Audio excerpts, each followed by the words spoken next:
Welcome to the Human Capital Innovations Podcast. We're your source for personal, professional, and organizational growth and development, where we share original research, explore industry trends, and interview executives and thought leaders from across the globe. We hope you join us often for practitioner-oriented content around all things related to leadership, HR, talent management, organizational development, and change management. Maximize your personal and organizational potential with Human Capital Innovations Podcast.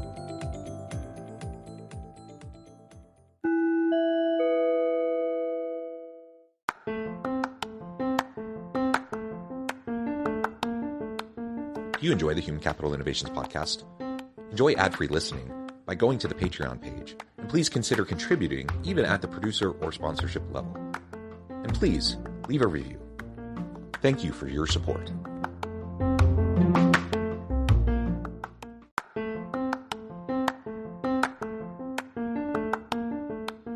Welcome to the Human Capital Innovations Podcast. In this HCI Podcast episode, I talk with Tony Smith about preventing burnout in industries with high turnover rates.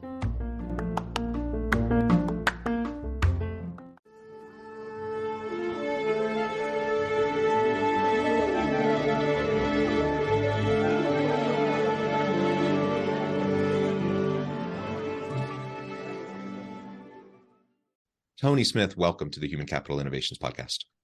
Thank you, Jonathan. It's great to be with you.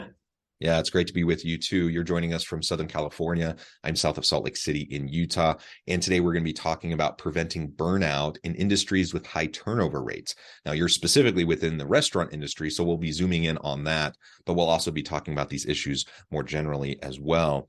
As we get started, I wanted to share Tony's bio with everybody. Tony Smith is co-founder and CEO of Restaurant 365, the world's only all-in-one cloud-based restaurant-specific accounting, back office, and reporting solution. He earned his bachelor's degree in business management and information systems from Brigham Young University. After earning his degree, he joined John Moody and Morgan Harris as director of services at Dynamic Methods, a consulting company that assesses business issues, especially accounting needs that can be solved with a software as a service. After dissecting the restaurant industry, he worked with Dynamic Methods, and that led him to co-found Restaurant 365 in partnership with Moody and Harris, where product direction and strategy has been his main focus. He has a passion for trying out new restaurants, spending time with his family, singing, and watching college football. I love all of that, and we were just chatting in the pre-interview, getting to know each other a little bit. It turns out like we were at BYU at the exact same time. We graduated the same year. We probably crossed paths, though we never knew each other. So it is a small world indeed. It's a pleasure to reconnect and to have a chance to chat with you today. Anything else you would like to share with me or my audience by way of your background or personal context before we dive on in? No, that was pretty thorough. I do think it's funny that we were crossing paths at the same time in college. Little would you think that 20 years later, right, then you would cross paths again in a totally different way. And I think 20 years later, now that I said that out loud, makes me feel super old. I know. I just had another birthday, and so like I'm just feeling it. I am firmly middle aged now. I was kind of pretending that I was still young, but not now. I'm feeling like I'm actually middle aged. No, on Friday I started taking blood pressure medicine, so I have arrived. Yeah. All right. Well, very good, very good. All right. So why don't you start by telling us just a little bit more specifically about the restaurant industry and why restaurants are struggling to attract and retain employees. We hear a lot about tech. We hear a lot about STEM, even healthcare. Like there's these different industries that are always struggling to find good people and to keep them. But maybe we don't talk as much about hospitality, and particularly restaurants. They're struggling too to find good people and to keep them around. So tell us, in your experience, what that's looking like and why. Yeah. So just to give a little bit of context on any of my comments today about restaurants, I don't run one, but I make restaurant software, and we have around probably 40,000 customers at this point. So I do get a bird's eye view of what's happening in a lot of them. So I'll share some context on what we see there, and as well as some national stats. So boy, looking at the restaurant industry, employment is crazy. It's the second or third largest employing industry in America. And they go through ups and downs. On a normal year, 70% turnover is pretty standard. And so, you think about cycling through those employees, that's tough to keep them, to train them, and then just have to do it all over again. In the last few years, as you can imagine, it was really tough, right? The restaurant industry was the industry that lost the most jobs during the COVID pandemic. I think they lost at the early onset 6 million jobs, which was 27% of the overall job loss during the pandemic here in the US. So the restaurant industry was hit very hard. And so it's really been this 3-year journey to come back from it, to rehire. And so it's been very interesting to see how that's gone down and then back up. And right now they've been on this hiring rampage. And like, for example, just January here, 1 in 5 jobs hired, they just released the jobs report. It was a great jobs report in the country. 1 in 5 of those jobs was in the restaurant industry. And so it is really starting to hire a lot. But part of the tough thing there is because of how much turnover they have to continually hire. Yeah, thank you for that context and some startling statistics that you threw out there as well. And it seems to me like part of the issue here is perhaps while the economy has shifted and the labor market has shifted in recent decades, something that used to be seen by many as a legitimate career path has shifted away to something that's just kind of more of a short-term transitory kind of job, maybe while you're in school, or that stepping stone to the next thing. Or I'm sure there are plenty of people that still use the restaurant industry for a career path. But it seems like that has been reduced. And now it's more of like part-time work and people just kind of doing it while they're in school. How does that mesh with what you're seeing? And if that's accurate, what do you think organizations, what restaurant leaders can do to encourage more of a career path mindset in their people as a means to attract and retain good people? It is true what you say there. I think it's big mindset in the country here of, I'll work at a restaurant for a little bit and then I'll get another job. But one thing, 9 in 10 restaurant managers come from employees, who joined in a different role. And so I think one of the key things restaurants can do to change that mentality is share that and provide mentorship and work on an actual culture in the restaurant instead of, just treating it as this job where we kind of own you for a little bit and you come in and do the work.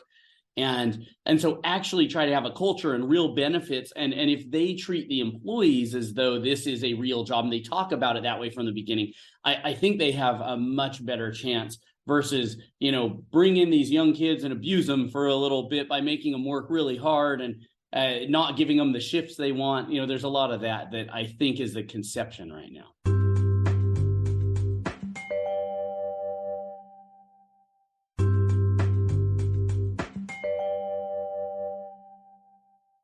Yeah. So this attitude of just kind of chew them up, spit them out, use them while you have them. And it's part of like, it seems to me like it's a bit of a perpetual downward spiral that needs to be disrupted, because on the one hand, it's transitory. It seems like it's become more and more transitory of an occupation. People coming in short term, they're seeing it as a stepping stone to the next thing or whatever. And so employees aren't as loyal to the restaurant, to the company. They're more likely to bolt if, when things aren't going the way they want, if they're not getting the pay they want, if they're not getting the shifts they want, etc. And then the employer is saying, well, look, I have these people that aren't committed to us at all. Why am I going to invest in them? Why am I going to pay them better? Why am I going to treat them better? Why am I going to invest in building a culture with them? Why am I going to train them more, etc.? All the investment pieces, they're like, well, why would I bother? Because they're just going to leave. And so they don't. And then that reinforces to the employees that, my employer doesn't invest in me. They don't care. They're not committed to me. I'm not committed to them. It seems like it's a bit of a downward spiral.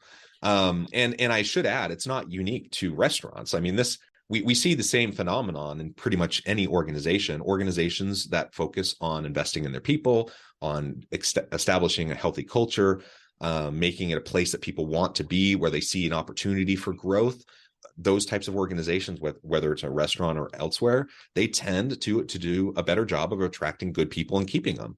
So it seems like it just makes sense that what you were saying would be a great approach for restaurants, but then you have to disrupt it in the first step, right? You have to disrupt that downward spiral in order for managers and for leaders to say, yeah, this is actually worth my time and energy to invest in these things that are going to take time and energy away from just the operations of the restaurant. Yeah, that's right. One of the things if we're talking restaurant industry specific, I'm happy to hop out too, but in the restaurant industry, minimum wage has been raised in a lot of places and looks like it will continue to. And so that is really changing the dynamic, probably in any industry where minimum wage exists, right? That's one reason you really do want to disrupt that spiral and get high quality folks that stick around. Because if someone's coming in and you're going to pay them $22 an hour, you need a real employee, right? And who you can train up and is adding a lot of value. And so as you see that coming, I think it behooves the restaurants to invest some ahead of that to try to disrupt that spiral and try to step in and say, look at some of the things we've invested in for you. We are investing in you, and it'll make it worth it, because one way or another, I think they're going to end up paying those wages. Yeah, and communicating the investment is really important. It really isn't enough to just assume that your people are going to notice it. And especially if it's highly transitory right now, people are coming in and out constantly.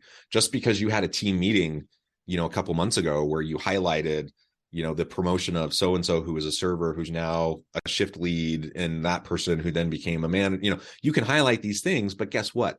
3 months from now, you're going to have a lot of new people.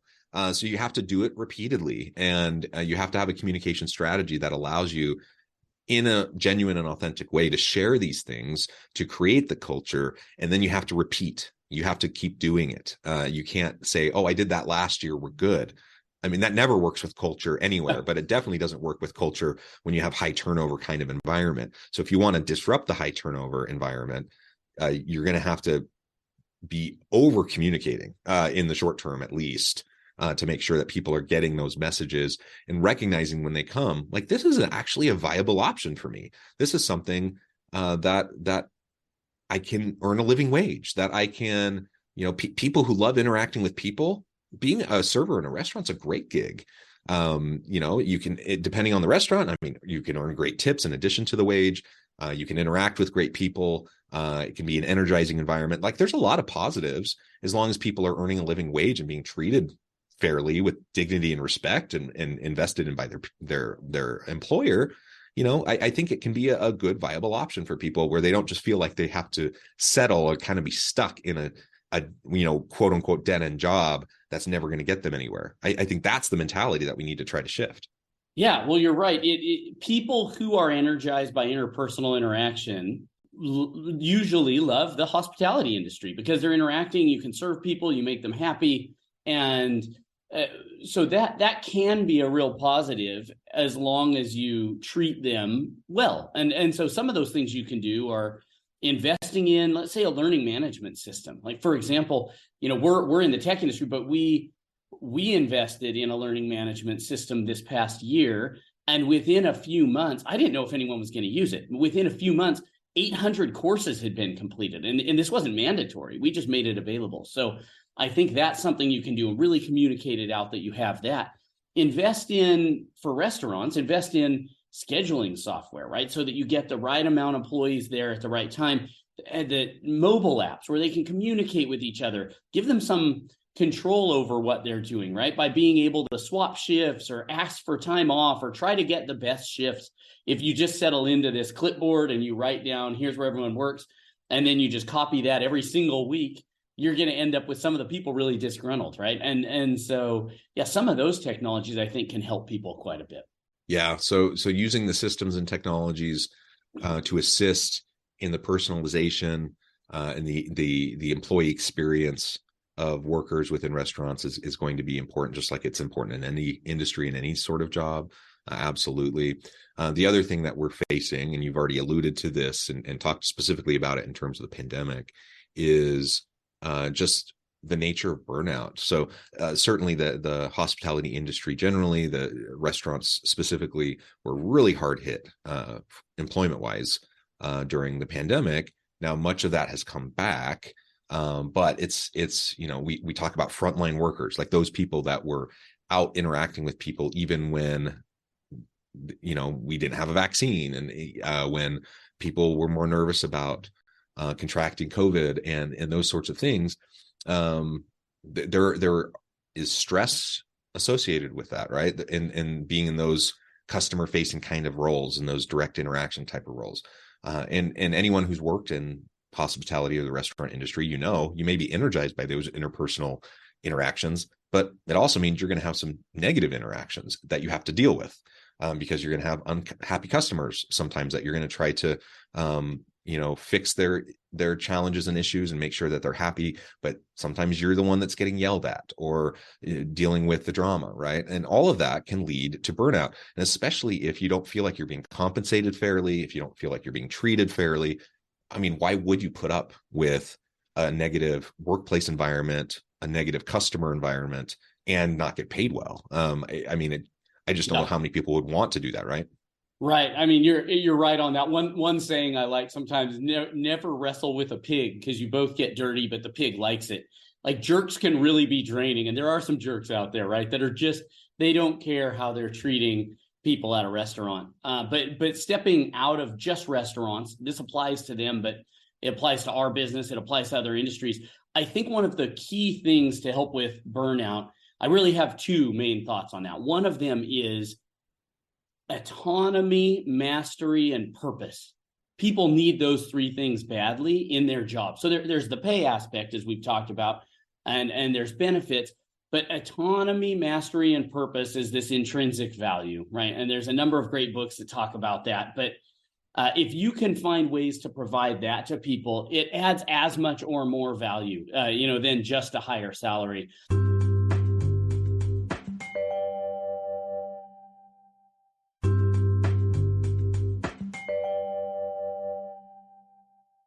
Autonomy is the 4 T's of autonomy: task, time, technique, and team. Can they control those 4 things, or any part of it? Can you try to have them decide what time they work? Maybe they can say what shifts they want, or who they're working, what team. Hey, I really have this buddy, give us shifts together.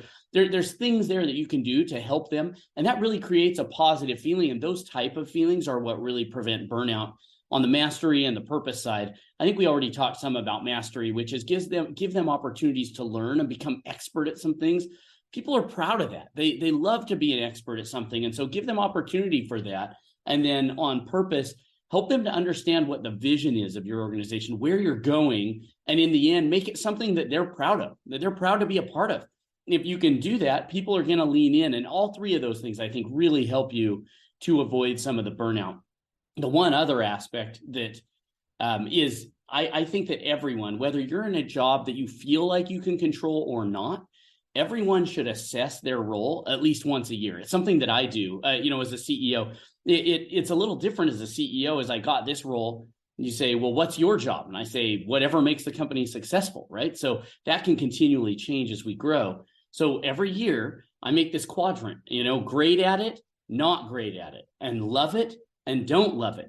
And so it makes these quadrants, and then I list out everything I do in my job, and I find out where it fits on the spectrum. Hey, if you're great at it and you love it, keep doing that thing, right? Do more of it.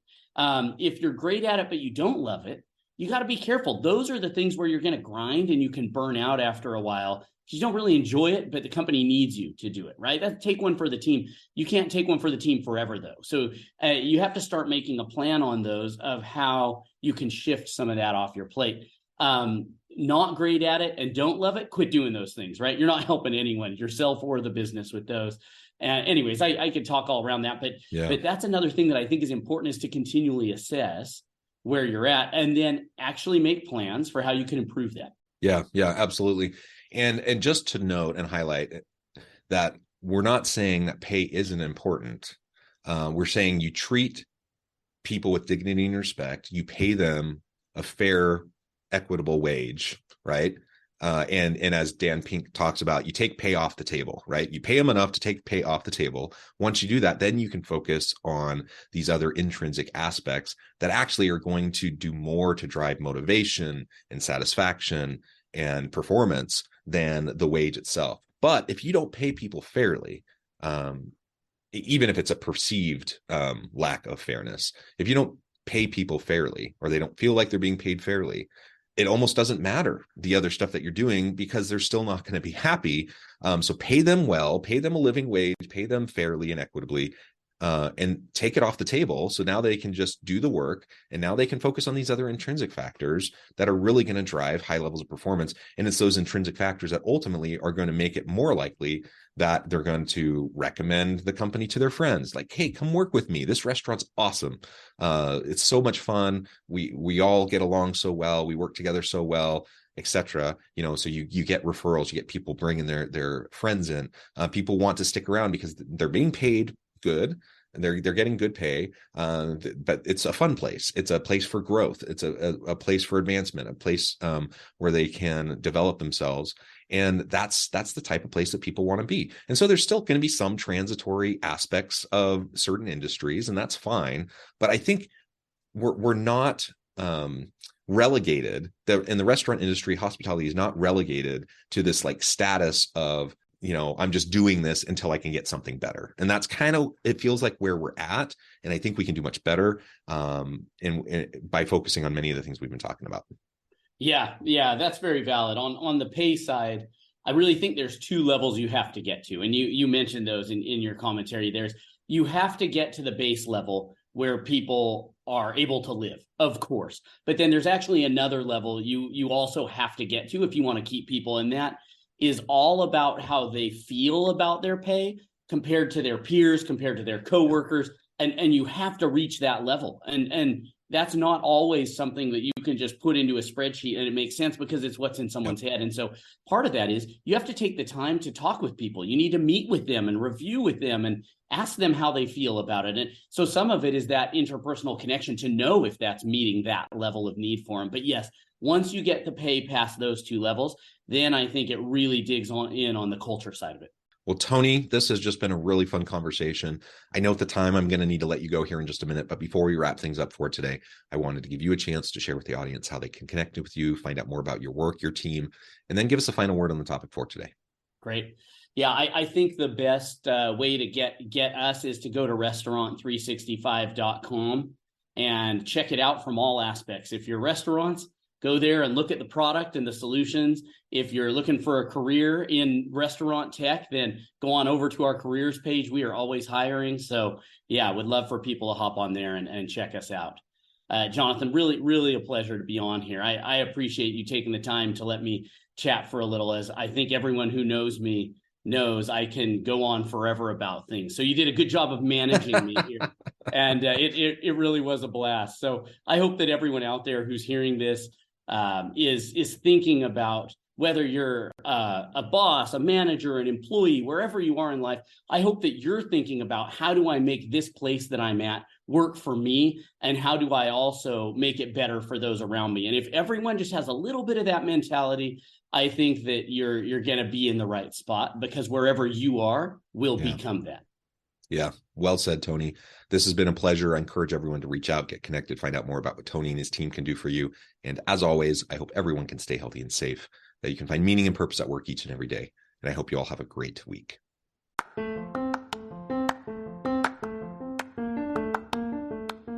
you enjoy the Human Capital Innovations podcast? Enjoy ad-free listening by going to the Patreon page. And please consider contributing even at the producer or sponsorship level. And please leave a review. Thank you for your support.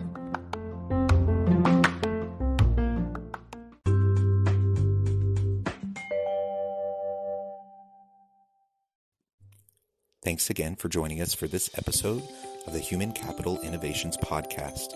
I hope you stay healthy and safe and that you have a great week.